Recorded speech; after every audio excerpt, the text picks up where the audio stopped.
Cold emails के बारे में हम लोग इतने टाइम से सीख रहे हैं, किस तरीके से कोल्ड ईमेल सेटअप करते हैं, किस तरीके से बिजनेस रन करते हैं, किस तरीके से नए नए लोगों को ईमेल भेजा जाता है, ईमेल का क्या स्ट्रक्चर होता है। बेसिकली कॉपी राइटिंग के बारे में हम लोगों ने काफ़ी डेप्थ में डिस्कस किया इस चैनल पे, राइट।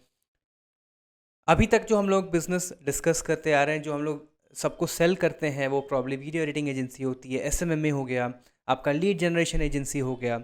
सो इस तरीके के जो बिजनेसेस हैं वो बहुत ज़्यादा कॉमन हो चुके हैं और मैक्सिमम लोग इस तरीके के ही सर्विसेज सेल कर रहे हैं। लेकिन आप क्या सोच सकते हो, अगर दिमाग लगाओ, तो किस तरीके से कोल्ड ईमेल सेटअप और दूसरे बिजनेसेस के लिए अगर आप कोल्ड ईमेल सेटअप कर दो तो इसके अराउंड आप एक बढ़िया बिजनेस सेटअप कर सकते हो। इसी के रिगार्डिंग आज हमारे गेस्ट आ रहे हैं वत्सल, जो आप लोगों के साथ शेयर करेंगे सारे इंसाइट्स के किस तरीके से आप इस डोमेन में जा सकते हो, इस बिज़नेस को रन कर सकते हो। ये बिज़नेस अभी बिल्कुल भी सैचुरेटेड नहीं है। रीज़न ये है कि इसका एंट्री बैरियर बहुत हाई है, ठीक है। तो जो इस बिज़नेस में घुसना चाहता है, definitely it is a very good business. आपको बहुत अच्छी जानकारी होनी चाहिए। बाकी सारी डिटेल्स हम लोग इनके थ्रू ही समझेंगे। So let's start the video and Vatsal भाई से सुनते हैं कि उनका क्या कहना है, उनके सारे टिप्स और उनके सारे आंसर्स। तो स्वागत है वत्सल भाई हमारे छोटे से डिस्कशन पे। ठीक है, सो द मेन पर्पस जो मैंने आपको इनवाइट किया है वो ये है कि जब हम लोग लास्ट मिले थे तो उस समय आपका नया बिजनेस मॉडल हम लोग को सभी लोगों को पता चला। ठीक है, तो उसको थोड़ा सा और डीपली हम लोग डिस्कस करते हैं कि आप कैसे हर एक चीज़ कर रहे हैं और अगर किसी को शुरू करना है तो वो कैसे शुरू कर सकते हैं। तो पहले तो आप ये बता दो कि आप एक्चुअली में करते क्या हो, छोटा सा इंट्रोडक्शन और क्या क्या करते हो। Okay, bro. So मेरी ना कोल्ड ईमेल मार्केटिंग एजेंसी है। And we basically target business owners, B2B business owners, जो कि B2B services provide करते हैं. For example, lead gen agencies, marketing agencies, or e-commerce marketing agencies, and software companies, and we provide appointments and leads to them without ads. मतलब cold email system setup करते हैं, and cold email system को setup करके देते हैं उन्हें, and then it's up to them if they want us to manage them. We charge them a retainer. If they just want to manage on their own, then हम लोग 1 type से करते हैं। अच्छा, तो ये जो आपके सारे क्लाइंट्स हैं वो बेसिकली कहाँ के हैं, कहाँ पे आप यूएस के, 85% यूएस के, 15% यूरोप। अच्छा, तो बेसिकली अगर मैं समझ पा रहा हूँ तो आप इनकी कोल्ड ईमेल सेटअप को पूरा मतलब सेटअप करते हैं। जैसे हम लोग सेटअप करते हैं इंस्टेंटली हो गया, मैनी रीच हो गया, या फिर अलग से जो भी सॉफ्टवेयर्स होते हैं वो आप कंप्लीटली सेटअप करके देते हैं, राइट? तो आप कौन सा सॉफ्टवेयर यूज करते हैं उनको सेटअप करने के लिए? इंस्टेंटली अच्छा, देयर इज स्क्रीनिंग के लिए हम लोग मल्टीपल चीजें यूज करते हैं। फॉर एग्जांपल अगर कोई लोकल बिजनेसेस को टारगेट करता है, then of course D7 lead finder अच्छा ऑप्शन है। अच्छा, लीड स्विफ्ट अच्छा ऑप्शन है। बट अगर आपको लोकल बिजनेसेस को टारगेट नहीं करना, कॉर्पोरेट बिजनेसेस को टारगेट करना, या फिर if you are targeting coaches, then LinkedIn sales navigator अच्छा ऑप्शन है। सेल्स नेविगेटर अच्छा एंड बेस्ट ऑप्शन। तो सेल्स नेविगेटर से डेटा निकालने के लिए आप कौन सा टूल यूज करते हैं? एक तो टूल काफी अच्छा था जो आपसे पहले लाइफ टाइम दी था, उसका लाइफ टाइम भी खत्म हो गया है। ओके, उसका नाम है स्क्रब। ओके, अच्छा। बट अभी भी लाइफ टाइम टूल एक चल रहा है जो मैंने फिर से परचेज किया है, कैनबॉक्स, KANBOX। ओके, कैनबॉक्स, हां हां, आई थिंक वो भी अब स्टॉक आउट हो गया होगा आजकल, बट हां, कैनबॉक्स अच्छा है एंड कैनबॉक्स से भी आप सेल्स नेविगेटर को क्रिएट कर सकते हैं। बढ़िया बढ़िया बढ़िया। तो अगर इस बिजनेस को थोड़ा और डीपली हम लोग समझे, ठीक है, किसी B2B बिजनेस के पास आप गए, उनको आपने ईमेल भेजा कि मैं आपका कंप्लीट ईमेल सेटअप बना के दे दूंगा, राइट? सो उनसे आप जो लेट्स से उनका जो ईमेल्स है, ठीक है, ईमेल्स हो गया, डोमेन्स हो गया, तो उसके लिए वो अलग से आप उनको चार्ज करते हो या फिर आपके ही पैकेज में वो इंक्लूडेड रहता है? ब्रो, वन टाइम सेटअप फी में इंक्लूडेड रहता है। अच्छा, तो उनको अलग से कुछ मल्टीपल सॉफ्टवेयर, हां, अलग से परचेज करने में दिक्कत है कि हमें मल्टीपल सॉफ्टवेयर परचेज करने होते हैं एंड बार-बार मतलब कम्युनिकेशन में दिक्कत आती है, तो मोस्ट ऑफ द टाइम्स वो ही प्रेफर करते हैं कि आप वन टाइम सेटअप फी में इंक्लूड करो जो कि आपके एडिशनल चार्जेस हैं, एंड हमें एक टोटल पैकेज बना देते हैं, हम लोग अपने एंड से परचेज करते हैं। अच्छा, ओके, सो वो कंफर्टेबल रहते हैं क्योंकि अगर वो एक बड़ा बिजनेस रन कर रहे हैं मे बी, तो क्या उनको वो कंफर्टेबल रहते हैं आपको पूरा अपना ईमेल मार्केटिंग का एक्सेस देने के लिए? हाँ, कंफर्टेबल रहते हैं क्योंकि हम लोग सेटअप पूरा सिस्टम सेटअप करने के बाद उन्हीं ओनर बना देते हैं सिस्टम का, and we just will be there as admins. Okay, so ये सेटअप चार्ज आप क्या मतलब अगर इसको हम लोग ब्रेक डाउन करें तो आपका क्या कॉस्ट आता है और आप क्या कॉस्ट रखते हो अगर सिर्फ सेटअप कर रखे हैं तो? 5,000 USD one time setup cost. हाँ, वन टाइम सेटअप फी। ठीक है। एंड उसमें सारी चीजें इंक्लूड होती हैं।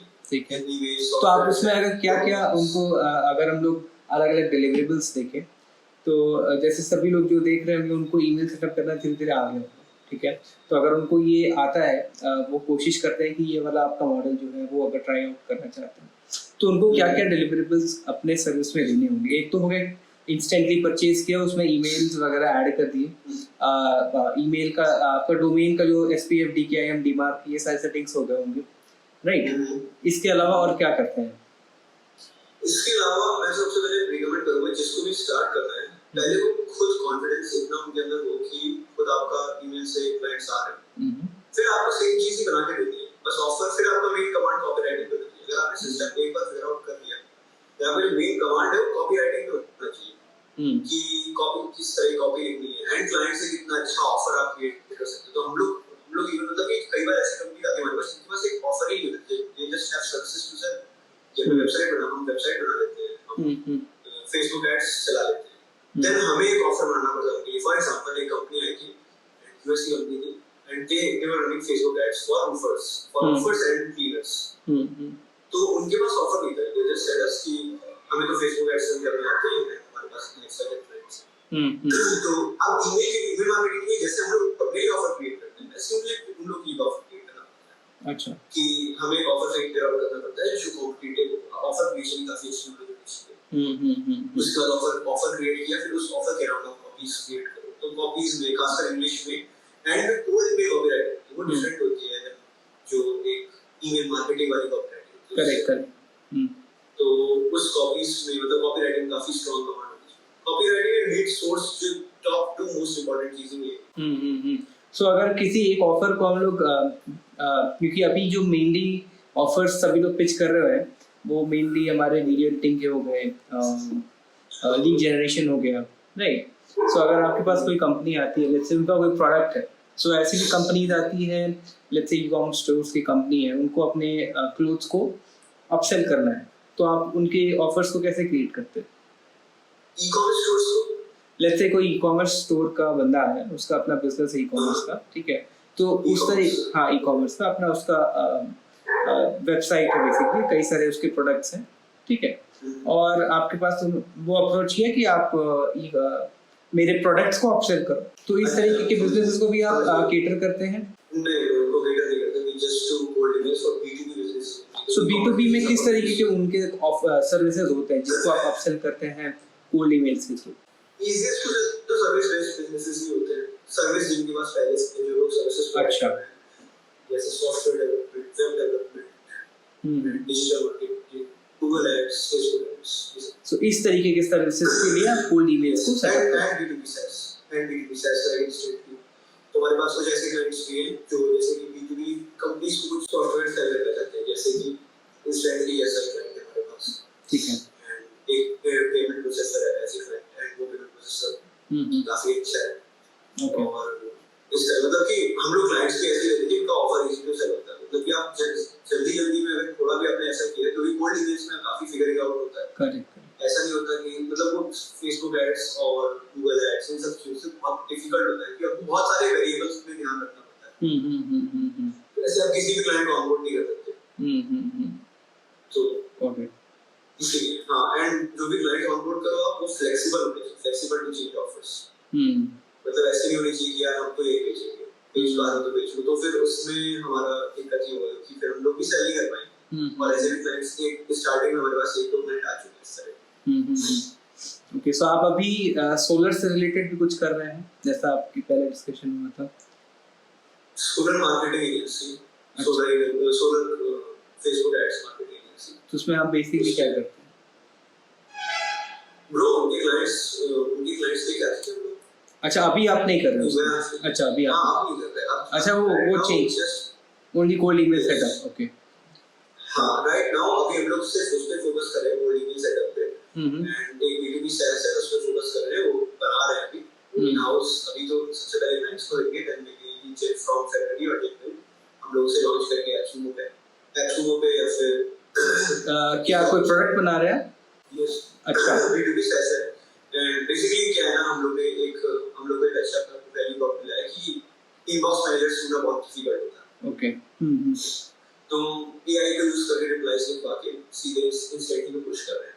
एआई को आपने पूरा अपना डेटा दे दिया, आपने पूरा अपना डॉक्यूमेंट दे दिया कि देखो हमारा ऑफर प्राइस गारंटी है, हमारी वेबसाइट है and these are the possible objections and their रिबटल्स।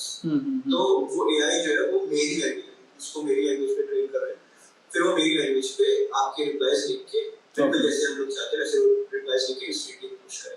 Got it. That's good one, yeah. So कब तक की within like 2 minutes वो रिप्लाई कर देता है। तो वो इतनी फास्ट रिप्लाई करता है कि मुझे उसको बस लगाना पड़ेगा उसको 3-4 मिनट्स का ताकि वो बहुत नाइस है। सो ये आप खुद डेवलप कर रहे हैं या फिर आप कुछ डेवलप कर रहे हैं? नहीं, खुद डेवलप कर रहे हैं in house. Okay, nice, that's very good यार। जब डेवलप हो जाएगा तो मुझे आप प्लीज ऑफ कोर्स आपको सस्ते में बीटा एक्सेस मिलना है। बिल्कुल बीटा एक्सेस मिलेगा। सो अब जैसे अभी एक तो वन टाइम हो गया अपना, ठीक है। सो अगर इसको रिटेन कराना होता है तो बेसिकली आप उनसे रिटेनर लेते हैं, राइट? यस। सो रिटेनर 90% रिटेनर ही देना चूज करते हैं। Because that is good. Marketing इतना बड़ा हेडेक है ईमेल मार्केटिंग की, कोई खुद से ही कर रहा है। क्योंकि आप लीड सेटअप करें क्या करें, ऑफर वर्क करना क्या करें, किसी वाला डोमेन ब्लैकलिस्ट हो गया, तो बहुत सारे वेरिएबल्स हैं। इसलिए इन हाउस उनको टीम अगर उनकी होती है तो मैनेज नहीं कर पाती। मोस्ट ऑफ द टाइम्स उनका हमारे स्लैक चैनल पे उनका साथ में एसटीआर या बिजनेस डेवलपमेंट का हेड रहता है, जिनके पास अपॉइंटमेंट्स आती रहती है एंड जिनको कोई प्रॉब्लम होती है तो हमारी टीम सही है। यू कैंपेन लॉन्च कर रहे हैं तो हमारी टीम से कांटेक्ट करते हैं। नाइस। सो अगर जैसे एक क्लाइंट को आपने रखा, सो एक क्लाइंट के लिए आप एक बंदा उनको सपोर्ट के लिए आप भेज देते हो या फिर आप सारी चीजें आप लोग खुद ही हैंडल करते हैं? अकाउंट मैनेजर रखते हैं हर क्लाइंट के लिए। अच्छा। अकाउंट मैनेजर रहता है जो कि एक्टिवली चेक करेगा उनके एनालिटिक्स एंड वीकली उनको रिपोर्ट्स देगा। उसके साथ साथ एक वीए होता है कॉर्पोरेट्स। वीए जो है कॉम्प्लीमेंट्री सर्विस है, इफ दे वांट फॉर वीए। तो वीए कॉम्प्लीमेंट्री सर्विस है। वीए बेसिकली क्या करेगा ना, जो आपका रिप्लाई बॉट वाला काम है वो हमारा वीए कर रहा है। ओके। जो वीएस है वो सारे ईमेल्स को रिप्लाई करेंगे एंड उनको भी ट्रेन किया गया है पर्टिकुलर एसओपीज पे, तो उनको रिप्लाईज करेंगे। देन जो लीड्स आई उनका ऑफ कोर्स हमारे पास वीडियो आ रहा है, तो ईमेल पे मैसेज रीच आउट करेंगे और कॉल्स करेंगे, रिप्लाई करेंगे। तो मतलब एनी ऑफर्स रिप्लाईज देने की कोशिश करते हैं एंड सो बेसिकली आप सिर्फ रिप्लाईज मतलब अपॉइंटमेंट वगैरह बुक कराते हैं। क्लोजिंग्स जो कंपनी है वो खुद करेगी, राइट? या फिर क्लोजिंग्स पे आप ही कर रहे हो? नहीं, क्लोजिंग्स हम लोग डायरेक्टली कंपनीज को देते हैं। ओके। तो हमें ज्यादा in depth knowledge of it ज्यादा होती है।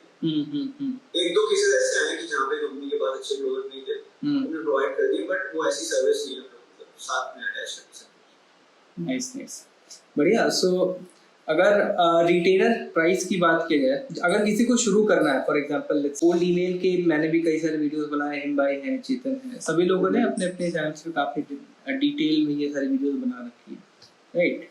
तो अगर किसी को इस बिजनेस को शुरू करना है, लेट्स से, ठीक है, तो व्हाट डू यू थिंक, कैसे आप लोगों ने कैसे शुरू किया अगर उसको हम लोग बेस बनाकर चलते? ब्रो मैंने तो सबसे पहले स्टार्ट किया था 6 months पहले। तो 6 months पहले मैं बस जो सोलो मार्केटिंग एजेंसी है उसी के साथ काम कर रहा था। ओके। 6 months पहले एज ए फ्रीलांसर होता था। ओके। एंड सिर्फ मेरी एक ही क्लाइंट था एंड उन्हीं के लिए रिजल्ट्स लेके आ रहा था। तो वो मेरे साथ अभी तक है।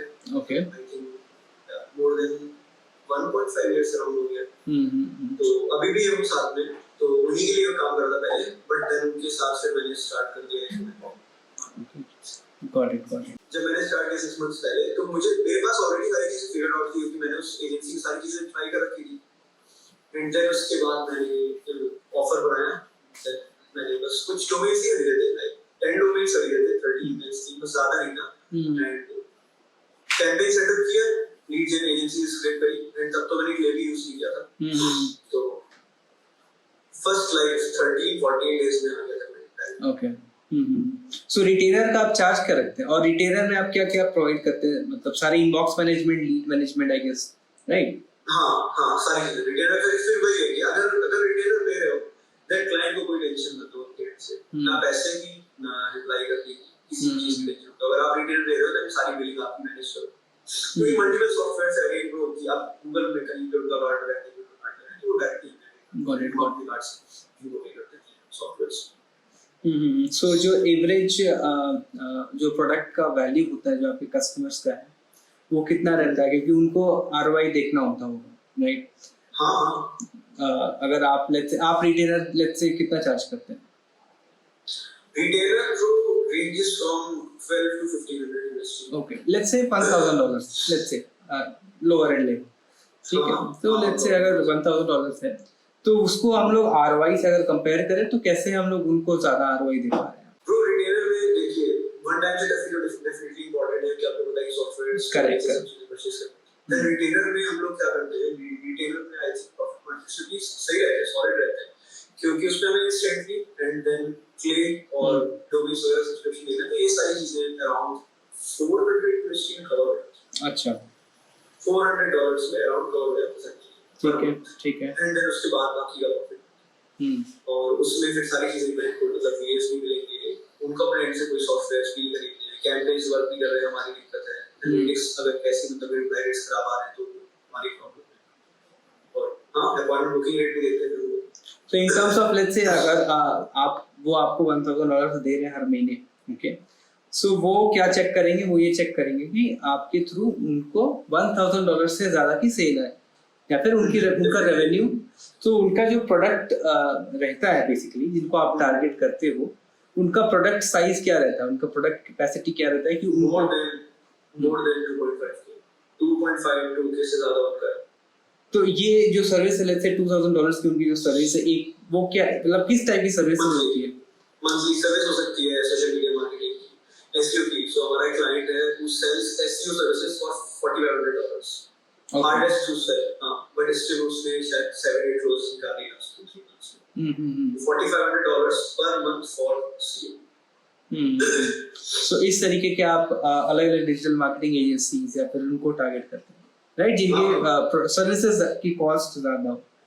हाँ definitely, but ticket size, average ticket size हमारा जो ऑनबोर्डिंग फॉर्म होता है उसमें एवरेज टिकट साइज का लिखा ही होता है कि एवरेज टिकट, अगर आप B2B SaaS नहीं है, B2B SaaS तो डिफरेंट वैरी करते हैं और उनको तो लीड्स का बट अगर आप B2B SaaS नहीं, you are service based business जो कि एक्टिवली मतलब कि सर्विसेज प्रोवाइड करते हैं, यू शुड हैव एटलीस्ट $1,500 तो दैट्स ट्रू। टिकट साइज होना चाहिए।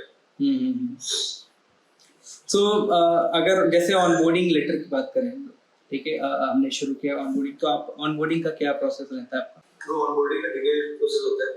ऑनबोर्डिंग में आप इंक्लूड कर सकते हो कि हमने बहुत डिटेल ऑनबोर्डिंग फॉर्म सेंड करते हैं। ओके, पेमेंट आ जाती है, पेमेंट आने के बाद ऑनबोर्डिंग बोलो आगे। हाँ चलेगा कोई। ऑनबोर्डिंग फॉर्म में क्लाइंट का नेम, फुल नेम, उनका designation, company name, website, LinkedIn, company का लिंक्डइन जो हमें रिसर्च के लिए चाहिए होता है, एंड फिर उनका एक होता है कि offer what's your value proposition, and आपका टारगेट ऑडियंस क्या है और आपके पास टेस्टिमोनियल्स है कि नहीं है, देन आप टेस्टिमोनियल्स डिटेल्स हो। ओके, ऑनबोर्डिंग फॉर्म में एटलीस्ट इस करेंगे 40 क्वेश्चंस ओके, और वो 40-50 क्वेश्चंस देन जाते हैं ऑटोमेशन में क्लिक के थ्रू, एंड देन फिर हमें डिटेल डॉक्यूमेंट मुझे बना के सकता है कि हमारे क्लाइंट का ये सर्विस प्रोवाइड करता है, and this is how we get it. Okay, so basically Clay क्या क्या कर सकता है? ऑनबोर्डिंग वर्कर्स उस वाले फैक्ट शीट को लेके okay, got it. So clay जैसे आपने बताया, क्ले से आप क्या क्या काम करवाते हैं? क्ले जो आपका क्ले वो एक डेटा एनरिचमेंट सॉफ्टवेयर है, अच्छा, जिसको मतलब उसे यूज करना आता है, वो डेफिनेटली मतलब कि आप देखोगे तो काफी कॉस्टली लगेगा, हाईली कॉस्टली। ओके, और बट अगर आपको यूज करना अच्छे से आता है तो आप उसका आरओआई बहुत इजीली निकाल सकते हो। ओके, ओके, तो क्ले से आप एनरिचमेंट कर सकते हो, स्क्रिप्टिंग कर सकते हो, काफी सारी चीजें। फॉर एग्जांपल आपको टेस्टिमोनियल स्क्रिप्ट करना है किसी वेबसाइट से, ठीक है, अब जैसे कि आपने काम किया एबीसी कंपनी के साथ, ठीक है, तो मेरा क्लेम जाके आपकी वेबसाइट पे स्क्रिप्ट कर सकता है और बाद टेस्टिमोनियल पे ऐसे रिजल्ट दिखा सकता है कि एबीसी कंपनी के फाउंडर ने बहुत अच्छा रिव्यू दिया था। ओके, तो उस इंफॉर्मेशन को I can use it in email topic, so hey Prateek just saw you work with ABC company and you have the results. जब आप अपनी एबीसी कंपनी का नाम देखोगे, जब आपका रियल क्लाइंट होगा उसका नाम देखोगे, तो कई बार ऐसे रिस्पॉन्सेस मुझे इस तरह के आते हैं कि looks like you have done research, looks like you have ये एक अच्छी कॉपी बन जाएगी। फिर से बॉडी में ऐसा सर्विस तो हमारी ही बॉडी में देख के वो पहले से सोल्ड हो जाती है कि ये अच्छी लिख रहे हैं तो हमारी वेबसाइट। Got it. काफी टाइम ऐसा ही होता है कि और हमारा जो 90% 90 नहीं आप 80% कह सकते हो, 80% एक्विजिशन LinkedIn में ट्राई कर रहा हूँ, बट राइट नाउ LinkedIn से मेरा शुरू है क्योंकि मैं उस पर ध्यान नहीं दे रहा हूँ, जो ग्लोबल से स्टेप उसे और थोड़ा सा पॉलिश करना चाहता हूँ। बट इन स्टार्टिंग में काफी सारे क्लाइंट्स लेके आए थे, बट अभी जस्ट कोल्ड ईमेल से, और जो 20% है वो करंट क्लाइंट रेफरल्स ही आते हैं। तो वो जो करंट क्लाइंट्स हैं अभी, मतलब कि लास्ट वीक उनको 2 रेफरल थे, तो हर वीक एक से 2 रेफरल मिल जाते हैं। आप कॉल एंड रेफरल्स तो वैसे भी फेयरली इजी। हाँ नेसेसरी। और इस बिजनेस में सबसे ज्यादा फायदा ये है ना कि आप इतना हाईली प्रॉफिटेबल ये है, I mean highly ROI driven है, इसमें आरओआई काफी ज्यादा, और ये अगर आपको छोड़ के जाएंगे तो उनका ही नुकसान है, तो इसमें चर्न रेट बहुत कम हो जाएगा, तो लोग जो जल्दी ओके अभी एक भी क्लाइंट चर्न नहीं हुआ। हाँ ये तो मुझे ही मतलब कि कुछ क्लाइंट्स को स्टार्टिंग में कम चार्ज किया था, like less than around 800-700 starting में फर्स्ट लाइक 4-5 क्लाइंट्स को, तो उन्हें ही मुझे या तो मैं उनका रिटेल इंक्रीज करूंगा या फिर मुझे दैट्स व्हाट, क्योंकि इसमें यही आरओआई का फर्क है। So let's say okay, one more question, बहुत सारे लोग इसमें पेमेंट एक्सेप्ट करने में उनको प्रॉब्लम आ रही है, सो चूंकि आप काफी हेवी अमाउंट एक्सेप्ट कर रहे हैं, right, so which mode of payment do you use? तो इस पेमेंट के लिए पेयोली आप यूज करोगे तो काफी सारी चीज करनी है, तो आपका प्रॉफिट मार्जिन ही माइनस कर लेगा, तो सबसे बेस्ट है स्काईडो, आप में यूज करो आप स्काईडो। हाँ अभी ये रिसेंट आई थिंक ये नई कंपनी है, इसके बारे में मैंने सुना, ये स्काईडो भी काफी अच्छा है एंड आर्कवे भी काफी अच्छा है। सो आर्कवे एक मिनट है पेमेंट प्रोसेस, तो बेसिकली आर्कवे का जो रेफरेंस है मुझे हिंद ब्रोकर थ्रू मिला, मैंने आर्कवे फाउंडर को रीच आउट किया, पिच किया, वो सोल्ड द सर्विस पे काफी इजी फ्लोस था। सो वो कार्ड से भी पे कर सकते हैं आर्कवे से या फिर सिर्फ bank details? ACH bank transfer से होते हैं आर्कवे में भी और स्काईडो में भी, बट अगर आपका क्लाइंट है वो कर देंगे, उसमें कोई प्रॉब्लम नहीं होती आपकी। एंड जितने रिटेलर्स हैं उसको आप यूएस में LLC रजिस्टर करा लो, एंड यूएस में स्ट्राइप के थ्रू मैप कर दो। और अभी के लिए रिटेलर्स अगर लेने छोटा अमाउंट ले रहे हैं तो आप पेयोली या आर्कवे में से कोई यूज कर सकते हो, बट बड़े अमाउंट के लिए like more than 2K I would prefer Skydo या फिर आर्कवे। ओके, हाँ स्काईडो को मैंने भी स्काईडो की $19 और $29 फीस है, एंड आर्कवे की फीस इससे भी कम है, थोड़ी कम है। हाँ मैंने स्काईडो वालों से बात किया था, उनके टीम से बात हुई थी मेरी, उसमें बस यही प्रॉब्लम थी कि उसमें वो लोग कार्ड एक्सेप्ट नहीं कर रहे थे, और जैसे हम लोग में मोस्टली बहुत सारे लोग जल्दी बैंक डिटेल्स नहीं डालते, तो ये प्रॉब्लम, दैट्स व्हाई हम लोग नहीं कर पाए यूज। एक नेटिव टीम्स करके एक बड़ा अच्छा एप्लीकेशन था जो हम लोग यूज कर रहे थे, नेटिव टीम्स, लेकिन उन्होंने भी अपना कार्ड पेमेंट बंद कर दिया इंडिया वालों के लिए, तो वो भी एक खैर anyways. So let's come to the main thing, that is cold email, right? So cold email आप दूसरों के लिए सेटअप करते हैं, right? So अगर आप कुछ टिप्स देना चाहो कि किस तरीके से कोई ईमेल लिखना चाहिए किसी भी सर्विस को पिच करने के लिए, तो आप क्या क्या ऐसी चीजें ध्यान रखते हो और कैसे फ्रेम करते हो? क्योंकि आप अपनी टीम में, आपने बताया था हमारी जब कॉल हुई थी, तो आप अपने एम्प्लॉयज को ट्रेन भी करते हो, right? So because that is very important, and yes, and SOPs बना के then आप डेलीगेट कर सकते हो, जब तक आप खुद से एज ए फाउंडर कॉन्फिडेंट नहीं डेलीगेट करते हैं आप नहीं कर। एंड अगर आपको वर्क डेलीगेट करना है तो आप एक चीज मान के चलो कि आपके जितना अच्छा वर्क है जिसको भी आप डेलीगेट कर रहे हो वो आपसे थोड़ा सा लोअर क्वालिटी वर्क ही करेगा, but that's the price we pay to save our time, and that has to be done. और ओवर द टाइम कई बार ऐसा भी होता है कि जिसको आपने सिखाया आप कुछ टाइम बाद उससे भी कुछ सीख सकते हो ओवर द टाइम, तो भी पॉसिबल होता है। वेल, सो अगर कोल्ड ईमेल की हम लोग बात करें तो आप क्या क्या चीजें ध्यान में रखते हो कि आपका ईमेल सही जगह से जाए और उसका रिप्लाई निकलता है? कॉपीराइटिंग के बारे में आप बात कर रहे हैं? Exactly, copywriting, yes. कॉपीराइटिंग में सिंपल सा फॉर्मूला है, कॉपीराइटिंग को जितना ओवर कॉम्प्लिकेट करते हो उतना ही आपको खराब रिस्पांस रेट आएगा। कॉपीराइटिंग बिल्कुल भी एडवर्टाइजिंग साउंड होती है। कॉपीराइटिंग पढ़ते समय, आपकी कॉपीज को पढ़ते समय आप खुद अपने कॉपी पढ़ो और आपको पढ़ते समय ऐसा होना चाहिए कि अरे मुझे दोस्त ने प्रतीक ने लिखा है तो ये तो मुझे अच्छा लगेगा।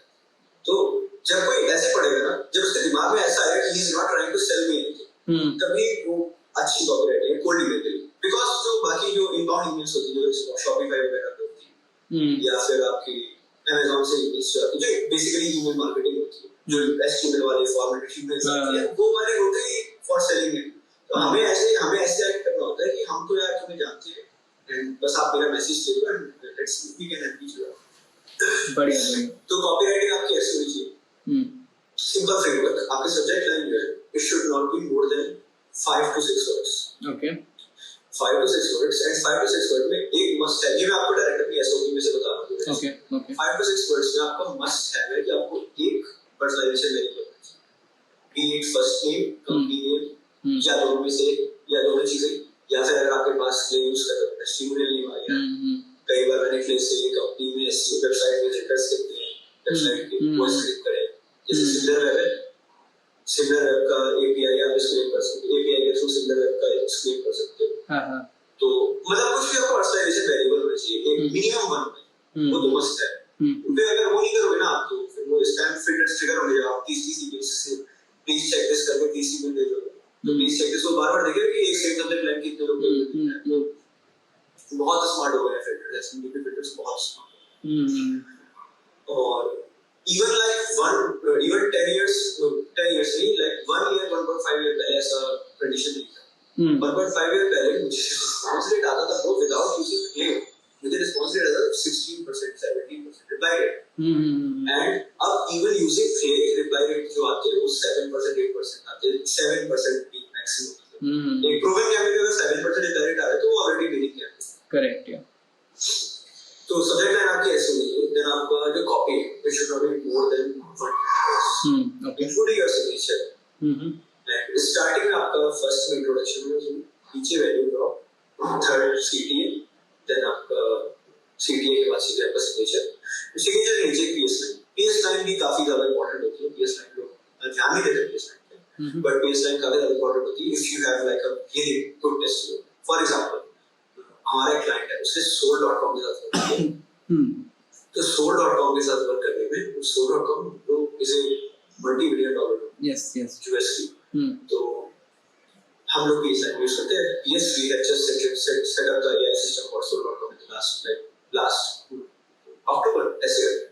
तो PS लाइन मतलब भी टेस्टिमोनियल्स को शो ऑफ करने के लिए आपकी कोई गारंटी रिवर्सल का बहुत अच्छा पार्ट है। फॉर एग्जांपल PS की कोई चैनल नहीं सेटअप किया, तो इस तरीके से यूज कर सकते हैं। कॉल टू एक्शन आपकी सिंपल होती है, if you are up to it we can offer you call tomorrow at XYZ PM eastern, ठीक है।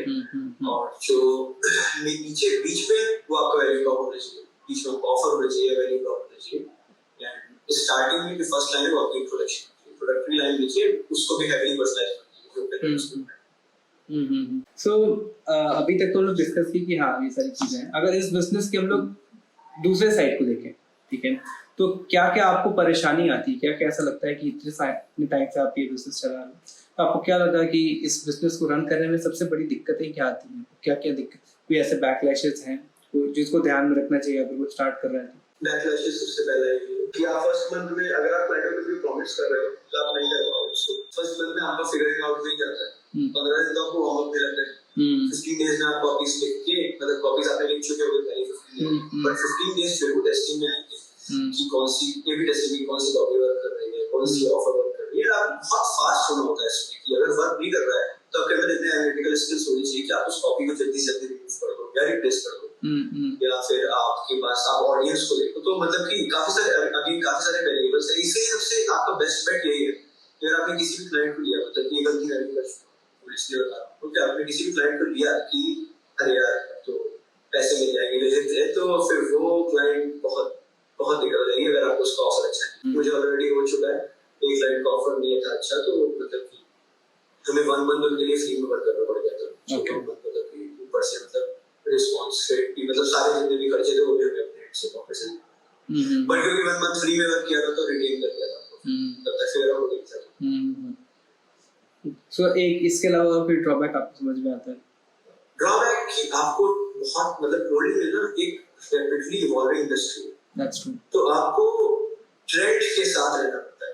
मैंने लास्ट पॉडकास्ट में बताया था कि माइक्रोसॉफ्ट इनबॉक्सेस में माइक्रोसॉफ्ट लीड्स जो है लोग सेपरेट करते हैं, तो सिर्फ नॉन माइक्रोसॉफ्ट लीड्स को टारगेट करते हैं। देन मुझे कहां से ये लिंक्डइन से, तो इसके सब के लिए बेस्ट अपडेट करने के लिए, फिट करने के लिए सबसे बेस्ट प्लेस है लिंक्डइन पे। फॉलो करो इन्फ्लुएंसर्स को, फॉलो करो कोडिंग इन्फ्लुएंसर्स को, वैसे आप देखोगे तो अच्छे इन्फ्लुएंसर्स मिल जाएंगे आपको सर्च करने पे। मुझे लगता है इंडिया में कोई बहुत सारे हैं, हिम्ब्रो है, अच्छे हिम्ब्रो है, उनका तो वीडियोस वगैरह भी आते हैं।